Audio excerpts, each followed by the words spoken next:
그러니까 저는 어떤 비유를 하냐면 사자가 사냥하는 것처럼 했으면 좋겠다. 언제를 고민하는 거죠. 계속 준비하고 기다리다가 그렇게 나올 때 무리하고 최선을 다해서 가장 약한 사자가 딱 잡는 것처럼 일종의 지속된 변화는 변동 원인이 될 수 없다는 거예요. 인구 감소도 지속되고 저성장도 지속될 때는 변동 원인이 안 되거든요. 이걸 통해서 자산 가격을 예측하는 건 저는 틀린 거다. 다른 것도 아니고 틀린 거라고 보고 있습니다. 제가 이제 시장을 전망하는 입장에서는 매물이 증가하고 수요는 줄고 있으니까 가격은 다시 하락할 가능성이 커 보인다는 겁니다. 그럼 준비하셔야죠.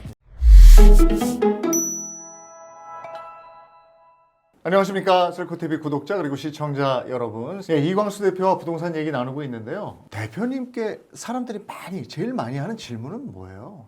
광순의 복덕방에서.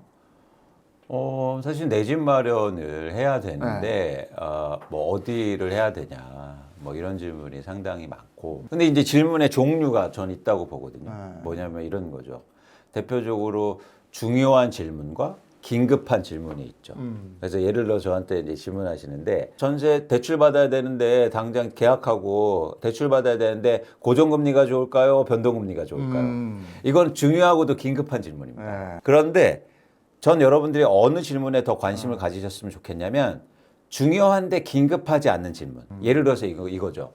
저 무주택자인데 청약할까요? 오래된 집을 살까요? 이거는 긴급하진 않아요. 그렇죠? 근데 이제 중요한 질문입니다. 여기 찾아서 상담하고자 하는 연령대는 어떻게 됩니까, 요즘에? 굉장히 다양하죠. 근데 요즘에 확실히 젊은 분들이 많아지고 계세요. 그래서 20, 30대도 부동산에 관심이 많아지고 있고, 또 요즘엔 나이 드신 분, 나이가 좀 있으신 분들도 사실 부동산에 관심이 되게 많습니다. 갓 결혼을 앞둔 세대들.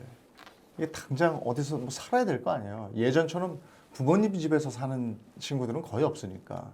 이런 친구들은 어떻게 대응해야 됩니까? 그러니까 되게 이제 집값이 비싸잖아요. 집값이 비싸죠. 그래서 사실은 내 집 마련하기가 쉽지 않은데, 그래서 포기하지 마시라. 그래서 청약저축도 가입하고 계속 이렇게. 그러니까 이게 처음에 저희가 이제 가계부채 얘기를 하고 빚을 얘기 드렸는데, 부동산은 무조건 빚을 안 내고 살 수는 없어요. 워낙에 비싸고 가진 돈 없고. 대부분이 뭐 부모님이 막 이렇게 주지 않는 이상. 그래서 대출해서 집을 사야 된다. 그래서 대출에 대해서도 좀 이렇게 계획을 세우시고 하는 거고, 대출이 나쁜 게 아니라 대출해서 비싼 집을 사는 게 문제인 겁니다. 대출해서 싸진 집을 사는 건 전혀 문제가 아니고 잘하신 거예요. 그래서 이제는 이렇게 신혼부부들은 내 집 마련 계획을 하시고 마음 대신 조급하게 하지 마시라. 시간이 많으니까. 그리고 떨어지는 구간이 한번 온다는 걸 봤잖아요. 이런 기회를 내 집 마련하시는 기회로 삼고, 좀 더 긴급하지 않지만 중요한 질문들을 해보면서, 그리고 청약시장 이런 거 관심 가지시고 계속 내 집 마련하겠다는 의지, 그리고 구체적 계획들을 가지셨으면 좋겠어요.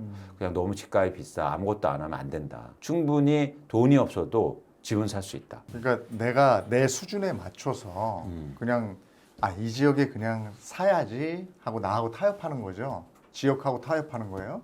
근데 누구나 생각하는 조지역 괜찮은 지역이 있어요. 근데 좀 비싸지. 근데 약간 무리하면 살 수 있을 것 같아. 네. 어느 게 더 좋은 것 같아? 그러니까 저는 어떤 비유를 하냐면, 사자가 사냥하는 것처럼 했으면 좋겠다. 그러니까 사자가 사냥을 어떻게 하냐면, 사자는 18시간, 20시간 잡니다. 그러다가 잠깐 깨서 움직이지도 않아요. 계속 이렇게 지켜보고 있어요. 그럼 영양대가 이렇게 지나가거든요. 지나갈 때 재빠르게 가서 무려 그렇게 잠만 자던 사자가 80km로 달려요. 최선을 다하는 거죠. 그 다음에 누굴 잡아먹습니까? 맨 뒤에 있던 애. 다치고 어린 양. 예.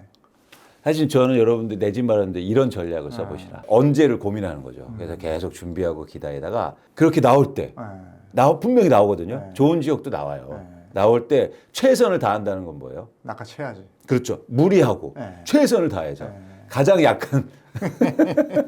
그러니까 괜찮은 동네에 제법 괜찮은 가격대가 나온다. 그때 최선을 다해서 낚아채.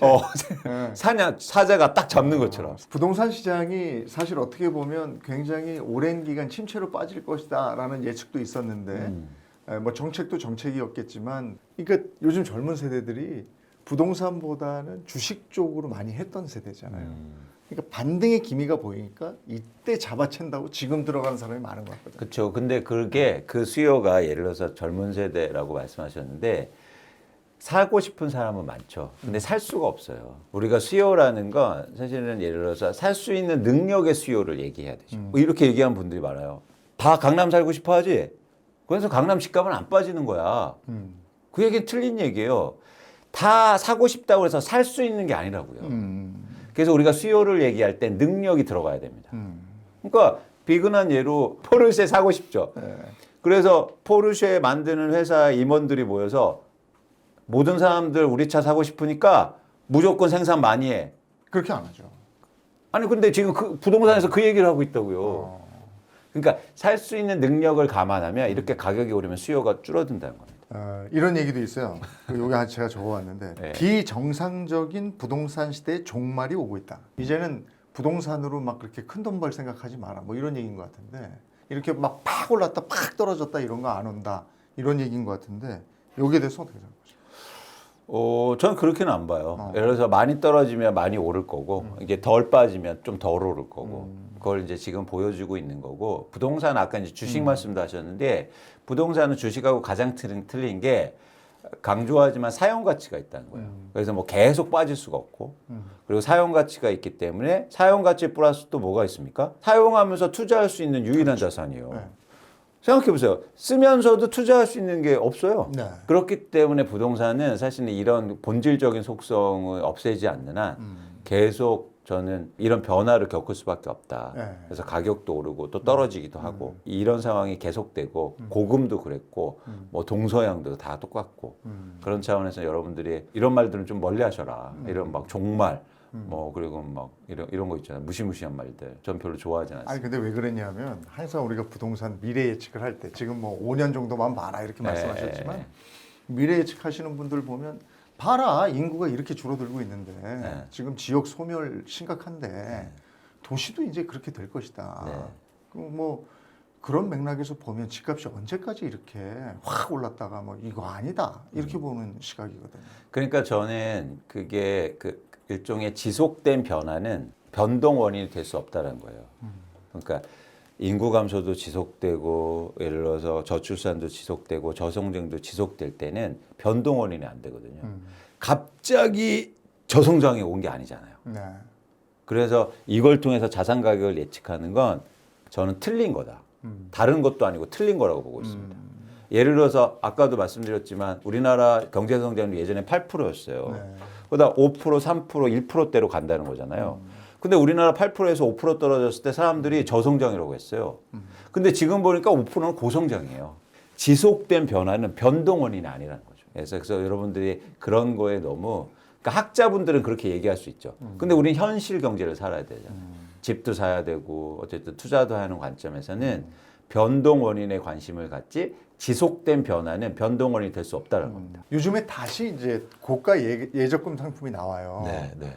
근데 다시는 이런 거 나오지 않을 것이다. 그래서 예적금 상품, 저축 상품은 고정으로 가고 대출 상품은 변동으로 가라.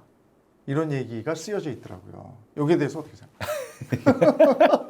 그러니까 적금이나 이런 건 고금리 상품 찾는 거 좋아요. 네, 지금 다시 나온다. 네, 근데 근데 찾아서 이걸 고정으로 박아라. 네. 그리고 대출 상품은 오늘도 이제 그러니까 미국 금리가 그 동결돼서 그냥 쭉 네, 네. 하더라고요. 네, 근데 다시 겁은 주긴 했어요. 네, 다시 오를 수 오를 있다 거다. 이랬어요. 그렇죠. 근데 이쪽 분야의 전문가 분들 얘기를 들어보면 금리는 이제 떨어져 이렇게 얘기하시거든요. 네. 그런 맥락인 것 같아요. 그래서 네. 대출은 변동으로 가라. 그건 그런데 좋은데 신기하게도 지금 주택담보대출 등을 보면 가계대출을 보면 고정금리 비중이 훨씬 더 높습니다. 그러니까 생각은 그렇게 하는데요. 네. 창구에 가면 고정금리에 도장을 찍어요. 왜 그럴까요? 이제 더 향후에 금리가 더 오를 거라고 생각하나 보죠. 그것도 그렇지만 그건 뭐냐면 은행에서요. 고정금리 금리가 변동금리보다 낮아요. 이게 전형적으로 아까 말씀드린 그 현상입니다. 뭐냐면 내가 자산이 없고 노출도가 없으면 현상만 주목해요. 전망하는 게 아니라. 지금 당장. 당장 고정금리가 싸니까 고정금리에 도장을 찍어요. 반대도 똑같았어요. 금리가 저금리였을 때 네. 변동금리 대출 상품이 훨씬 더 많이 팔립니다. 신기하죠? 네. 그러니까 여러분들이 전망하시면서 행동하시라. 아. 근데 전망은 하면서 행동은 다르게 해요. 그런데 이 차이가 너무 크면 당연히 고정해야 되는데 지금 차이가 줄고 있거든요. 네. 그래서 여러분들이 합리적으로 고민할 필요가 있어요. 네. 만약에 진짜 내가 금리가 떨어진다고 생각하시고 그렇게 판단하시면 지금 창구에서 조금 낮게 주더라도 네. 당연히 변동금리 하셔야죠. 제가 이제 3번에 걸쳐서 오늘 대표님하고 얘기를 했잖아요. 네. 그러니까 부동산 시장을 읽을 때 너무 먼 미래까지 그렇게 보지 마라. 네. 그냥 한 5년 정도만 봐라. 네. 좀 이게 확 와닿고요. 네. 그다음에 저는 사실 여러 가지 지금 상황으로 봤을 때 집값이 짧은 하락을 거쳐서 다시 천천히 올라가겠구나라고 생각했는데 네. 지금 그게 아니라는 말씀으로 저는 읽었어요. 네. 네. 예. 네. 그래서 지금 그 말씀을 해주신 거고. 그렇습니다. 한번 요 3번의 지금 말씀을 정리해서 부동산에 관심 많으신 분들한테 지금의 시장을 한번 정리해서 읽어주시면 좋을 것 같아요. 모든 자산 가격은 계속 빠지지도 않고요. 계속 오르지도 않습니다. 특히 부동산이 그걸 여러분 지금 경험하시는 거고 이 경험을 잘 기억하세요. 그래서 자산 가격, 부동산 가격이 빠졌을 때 내 집 마련한다.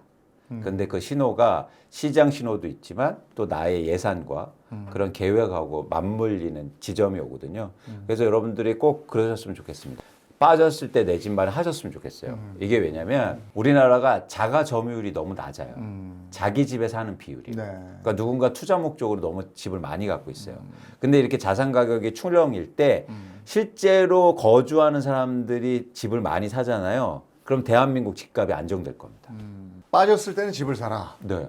그러나 지금은 빠진 구간이 아니다. 빠졌다가 다시 오른 구간이지 그렇죠. 빠진 구간 아니다. 그렇죠. 대표님은 빠진 구간에 집을 사라. 네, 네. 지금은 빠진 구간 아니다. 그렇죠. 여기서 결정적 힌트가 있는 거고. 맞습니다. 네. 그래서 여러분들이 계획 세우시고 네. 구체적으로 그런 방법에 대해서도 고민하시고 제가 이제 시장을 전망하는 입장에서는 매물이 증가하고 수요는 줄고 있으니까 가격은 다시 하락할 가능성이 커 보인다는 겁니다. 그럼 준비하셔야죠. 팔려고 내놓은 분들은 사겠다는 분이세요.